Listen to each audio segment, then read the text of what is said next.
রাত্রের রান্না চলছে এখন। এই যে এখানে মাছের ঝোল বানাচ্ছি, জল দিয়ে দিলাম, মানে এখন শেষ হয়ে যাচ্ছে রান্নাটা।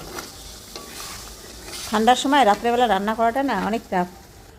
আমি অনেক দিন দেখেছি, যখনই আমি মাছ রান্না, মানে আমার হাজব্যান্ড যখন বলে যে আজকে আসছি বা কালকে এতটা সময় যাব, আজকে আসছি রান্না করে রাখো, আর আমি যদি মাছ রান্না করি, বিশেষ করে মাছ, মানে মানে প্রত্যেকবারেই হয়েছে এরকম এরকম আমি একদম মানে প্রত্যেকবারেই দেখি, যদি মাছ রান্না করি তাহলে দেখা যাচ্ছে যে ও আসতে পারলো না সেই সময়ে, দেখা যাচ্ছে যে গাড়ির কোনো বিষয় নিয়ে সে আসতেই পারছে না, বিভিন্ন রকমের কারণ হয়ে যায়, তো সময় মতো আসতে পারে না, সে মাছের তরকারিটা তারপরের দিন খাই, বা আসতেই পারলো না, আমাদেরকে খেতে হয় এইরকম।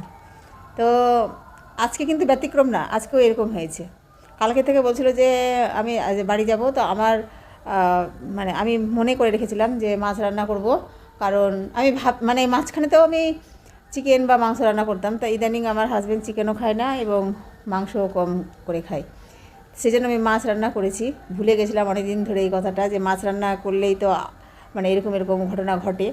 তো মাছ নিয়ে চলে এসেছি, তারপরে মাছ রান্না করব, তখনই মানে শুরু করব, তার আগে আগে ফোন করলাম। তো আমার হাজব্যান্ড খুব রেগে আছে, খুব ঝামেলায় আছে, টাইম মতন আসতে পারলো না, আসার কথা ছিল তো বিকালে, তো রাত হয়ে গেল, এখনও ফোন ভালো করে ধরে না, ধরছে তো বলছে রাখো রাখো রাখো রাখো, মানে এতটাই ব্যস্ত আছে, এতটাই মানে কোনো একটা গাড়ির বিষয় নিয়ে টেনশানে আছে। তো আমি আবার মনে করলাম যে হ্যাঁ, তো এরকমই তো হয়, মাছ রান্না করলে তো এরকমই ব্যাপার হয়। আমার হাজব্যান্ড যদি বলে যে অমুক দিন আসবো বা অমুক সময় আসবো, আর আমি যদি মাছ রান্না করি, তাহলে কিন্তু এটা হয়। কোনো দিনও কিন্তু আমার হাজব্যান্ড মানে আমি আগে থেকে মাছ রান্না করে রেখেছি আর আমার হাজব্যান্ড এসে খেয়েছে গাড়ি থেকে এসে, এরকম কোনো দিনও হয়নি। কোনো না কোনো বিষয় নিয়ে সে আসতে পারে না। তো আমি আল্লাহর কাছে চাইছি যে আজকে যেন ব্যতিক্রম হয়ে যায়, আল্লাহ আজকে যেন ব্যতিক্রম হয়ে যায়, এই মাছের তরকারি যেন এসে খেতে পারে, আজকে যেন রাত্রে এসে এটা যেন খেতে পারে, এরকমটা যেন হয়। আর কী ঘটনা ঘটছে অবশ্যই আপনাদেরকে দেখাবো। আমি এই ভিডিওটা কিন্তু আপনারা কন্টিনিউ দেখেন, যাতে করে আপনারা আজকের ঘটনাটাও জানতে পারেন। তো এই তো রান্না অলমোস্ট হয়ে যাচ্ছে, এই যে ঝোলটা একটু কমলেই হয়ে যাবে। একটু দেখাই, এই যে বড় বড় মাছ নিয়েছি,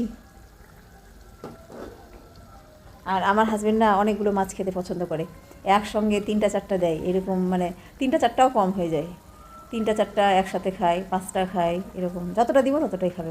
মাছ খেতে ভালোবাসে, মানে মাংসও খুব খেতে ভালোবাসে, যেমন একবারে 1-2 কেজি মাংস খেয়ে নিত এরকম। আমি কিন্তু এরপরে দেখাবো যে আমার হাজব্যান্ড এসে খাচ্ছে কিনা, এই মাছটা আজকে রাত্রে খেতে পারছে কিনা সেটা দেখাবো কিন্তু। তো গায়ে চলে এসছে আমার হাজব্যান্ড, আজকের ভাগ্য ভালো যে মাছের তরকারিটা আমার হাজব্যান্ড খেতে পারবে অলরেডি। তবু রাত্রি কটা বেজেছে দেখাচ্ছি, দাঁড়া, 11টা 5 বাজে।